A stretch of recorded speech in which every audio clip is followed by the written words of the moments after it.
नमस्कार, आप सभी का स्वागत है एक्सेलशियर न्यूज में। दर्शकों, जैसे कि हम सब जानते हैं कि यंग लॉयर्स एसोसिएशन के आज चुनाव जो है सुबह से शुरू हो चुके हैं और एडवोकेट्स की बात करें तो एडवोकेट्स जो है काफी उत्साहित नजर आ रहे हैं। ये चुनाव जो है काफी महत्वपूर्ण है विशेष प्रकार से यंग लॉयर्स के लिए। और आपको बता दें कि प्रेसिडेंट पोस्ट के लिए जो है 3 कैंडिडेट जो है वो आमने सामने हैं, जिनमें अमनदीप शर्मा, चंद्रदेव मनहास और मानिक वजीर, इन तीनों के बीच जो है कांटे की टक्कर जो है हमें आज देखने को मिल रही है। इसी तरह से अगर हम उप प्रधान की बात करें, वाइस प्रेसिडेंट की बात करें, तो इसमें 4 कैंडिडेट जो है वो आमने सामने हैं, जिसमें अनीश दुबे, भागीरथ सिंह है, जसकरण सिंह है और रेशव वैद है। इसके अलावा अगर हम जनरल सेक्रेटरी की बात करें तो इसमें 2 कैंडिडेट्स जो हैं वो आमने सामने हैं, जिनमें अनुराग बख्शी और सक्षम, ये कैंडिडेट्स जो है इनका मुकाबला जो है आज देखने को मिल रहा है। इसी तरह से अगर हम ज्वाइंट सेक्रेटरी की बात करें तो इसमें भी 2 कैंडिडेट्स हैं और ट्रेजरर पोस्ट की बात करें उसमें भी 2 कैंडिडेट नजर आएंगे। ज्वाइंट सेक्रेटरी की बात करें तो इसमें हितेश कोल और करुणा, जो एक फीमेल यंग लॉयर है, वो इन चुनावों में हमें नजर आ रही हैं। ट्रेजर पोस्ट की बात करें तो इसमें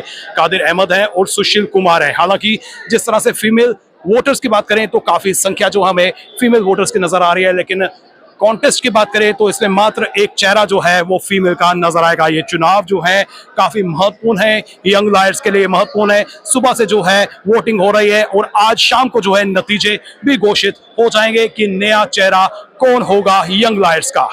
चलिए मैम, आपसे बात करते हैं। आपका नाम? जी, मेरा नाम आरती लपोत्रा। तो आरती जी, जिस तरह से यंग लॉयर्स के आज चुनाव हो रहे हैं, तो ये चुनाव कितने इंपॉर्टेंट है यंग लॉयर्स के लिए? ये बहुत इंपॉर्टेंट है। ये फर्स्ट लेवल है जिसमें ये आके अपना पैर रखते हैं, न्यू रूल्स रेगुलेशंस के बारे में जानते हैं, यहाँ की जान पहचान बढ़ाते हैं, फिर इससे इनमें थोड़ा कॉन्फिडेंस और डेवलप होता है और सेकंड लेवल पे आते हैं। सेकंड लेवल की इलेक्शंस में आप पार्टिसिपेट करते हैं। इन चुनावों की पर्टिकुलर बात करें तो फीमेल का एक ही चेहरा हमें नजर आ रहा है। जी बिल्कुल। अभी रिसेंट चेहरा जो है Karuna Atri for the post of joint secretary. इन्हें ये लगता है कि इस पोस्ट के लिए परफेक्ट है। इन्हें खुद पे कॉन्फिडेंस है कि वो अभी यंग जनरेशन में यहाँ पे काम किया है, उन्होंने एक्सपीरियंस है और आगे काम करेंगे इनके लिए, इसीलिए उन्होंने खुद ये स्टेप लिया है और मोटिवेट किया है लड़कियों को कि आपको भी इलेक्शन में पार्टिसिपेट करना चाहिए। नई बॉडी से क्या है उम्मीदें रखती हैं आप जो जीत कर आएगी? बिल्कुल, ये हमारे लिए सोचेंगे, यहाँ पे जितनी डेवलपमेंट और चाहिए वो लाएंगे। जो जो चीज़ें यहाँ पे इम्पोर्टेंट है या जो कंसेप्ट हैं यहाँ पे इग्नोर किए जा रहे हैं, शायद वो जूनियर्स के वो आगे स्टेप लाएंगे और अच्छा लगेगा कि हमारे लिए भी कुछ काम करेंगे जूनियर्स के लिए भी। सर, आपका नाम? एडवोकेट हरप्रीत सिंह। जिस तरह से यंग लॉयर्स के आज चुनाव हो रहे हैं, ये चुनाव यंग लॉयर्स के लिए कितने महत्वपूर्ण है? बिल्कुल, क्योंकि हमें कोई ना कोई वॉइस चाहिए मेन बार के साथ जो अटैच होके चले। ठीक है, वैसे हम इसको इंडिपेंडेंट बॉडी की तरह ही देखते हैं, पर ये मेन बार पे किसी तरीके से हम प्रेशराइज कर पाते हैं, अपनी बात रख पाते हैं कि यंग लॉयर्स की क्या डिमांड्स हैं, क्या नीड्स हैं, उसके हिसाब से फिर हम आगे अपना ड्यू कोर्स फॉलो करते हैं और अपनी डिमांड्स को आगे रखते हैं मेन बार के, जिसको फिर स्क्रूटिनाइज करके उसको आगे फॉलो अप करते हैं। जो नई बॉडी जीत कर आएगी, नई बॉडी से क्या एक्सपेक्टेशंस है आपको? क्या क्या ऐसे मसले हैं जो यंग लॉयर्स के हैं जिसका हल निकलना चाहिए? देखिए, पहले तो यंग लॉयर्स को सबसे बड़ी जो दिक्कत आती है वो ये होती है, जब वो आते हैं उन्हें पता ही नहीं होता कि हमें कौन सा चैम्बर ज्वाइन करना है, हमें कैसे चलना है। कोर्ट एटिकेट्स जो हैं, क्योंकि जो हमें स्टडीज में पढ़ाया जाता है academics is totally different from your practice. जब आप लिटिगेशन में आते हैं तो आप देखते हैं कुछ चीज़ें बहुत डिफरेंटली चल रही हैं, क्योंकि हमें प्रोसीजर तो पढ़ाया जा सकता है, पर डे टू डे कैसे कोर्ट में ट्रायल कैसे चलता है, प्रोसीडिंग्स कैसे चलती हैं, उसको कई यंग लॉयर्स जो अभी खड़े हुए हैं, जो फ्रेम में हैं कैंडिडेट्स, उन्हें इस बात को उठाया है स्पेसिफिकली कि हम इसके लिए कोर्सेज रखेंगे जिसमें सीनियर एडवोकेट्स को बुलाएंगे और वो फॉलो अप करेंगे। हम लोगों की जो भी हमारी क्वेरीज हैं उनको वो जस्टिफाई करके हमें हेल्प करेंगे। एडवोकेट्स की लंबे समय से मांग है कि जो यंग लॉयर्स हैं उनको स्टाइफंड जो है वो भी मिलना चाहिए। देखिए, स्टाइपेंड का जो है वो हर बार से चलता आ रहा है, पर एक्चुअली ये बार काउंसिल ऑफ इंडिया का टेक है। जब वो वहाँ से कुछ फंड रिलीज करेंगे, जो भी होगा, ये यहाँ पे डिमांड्स रखना अच्छी बात है, पर वाईएलए खुद जो कैंडिडेट्स खड़े हुए वो खुद की जेब से नहीं दे पाएंगे, ये हम भी जानते हैं, ये सब जानते हैं। और जो जूनियर आते हैं उनको कहीं ना कहीं दिमाग में रहता है कि हमारा एटलीस्ट कुछ ना कुछ खर्च निकले, क्योंकि जब लिटिगेशन में आते हैं तो लिटिगेशन आपको कहीं हद तक डिमोरलाइज कर देती है। इसी वजह से ये स्टाइपेंड वाला जो इशू है ये बार बार उठता रहता है। और अगर आप देखेंगे पिछले 5-6 साल के इलेक्शंस देखेंगे, उसमें ये कंसिस्टेंट डिमांड रही है कि स्टाइपेंड पे कुछ ना कुछ होना चाहिए। अब इस बार देखिए क्या होता है। यंग लायर्स के चुनाव जो है सुबह से शुरू हो चुके हैं और काफ़ी ही जो है एडवोकेट्स उत्साहित नज़र आ रहे हैं। इस समय ट्रेजरर मेरे साथ हैं जो बार एसोसिएशन के इस समय जो मौजूदा टीम है उसके सदस्य हैं। राहुल जी, जिस तरह से बार एसोसिएशन के चुनाव हुए अब यंग लायर्स के हो रहे हैं, तो कितना अंतर है इन चुनावों में और किस नज़रिए से देख रहे हैं?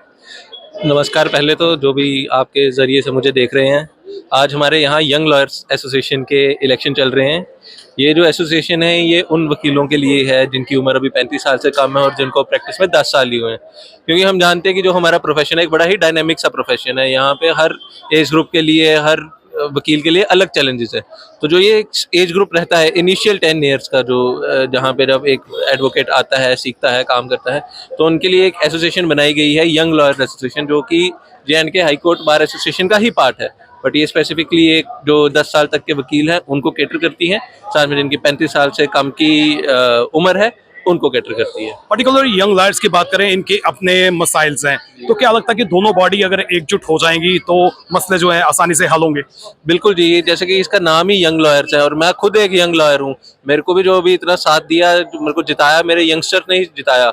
तो मैं पूरी इस आपके माध्यम से ये सबको आश्वासन दिलवाता हूँ कि जिसका भी कोई भी यंगस्टर का कोई भी मुद्दा होगा, कुछ भी होगा, वो यंग चाहे YLA के थ्रू हमारे पास आए, हम पूरी कोशिश करेंगे कि उसकी सुनवाई हो। क्योंकि आज की डेट में आप देख रहे हैं यंगस्टर, हमारी सोसाइटी का जो यंगस्टर है वो गलत जगह जाता जा रहा है। आप देखें नशा बढ़ गया है, चोरी चकारी बढ़ गई है। तो ऐसे मतलब जब हमारे यंगस्टर ऐसे प्रोफेशन में आते हैं, काम करते हैं, और आज आप देखिए जितने कंटेस्टिंग कैंडिडेट हैं या वोटर उनमें कितना उत्साह है, तो ये चीज़ दर्शाता है कि सोसाइटी में जो हमारे यंगस्टर्स हैं वो अपना रोल प्ले करना चाहते हैं, पर उनको एक मौका मिलना चाहिए। तो वैसे ही जितने भी यंगस्टर्स हैं उनको हम आश्वासन देते हैं, यंग लॉयर्स को भी, कि आपका पूरा साथ, पूरी टीम आपके साथ है। आपको जहां भी कोई भी दिक्कत हो, हम आपके साथ हैं। यंग लायर एसोसिएशन का नया प्रधान कौन होगा ये आज हमें स्पष्ट हो जाएगा, लेकिन अभी फिलहाल वोटिंग की जा रही है और शाम को जो है वोटिंग की गिनती शुरू हो जाएगी और उसके बाद नतीजे सामने आ जाएंगे। लेकिन वोट की बात करें, एक एक वोट कीमती है और एक एक वोट जो है वो डिसाइड करेगा कि नया प्रधान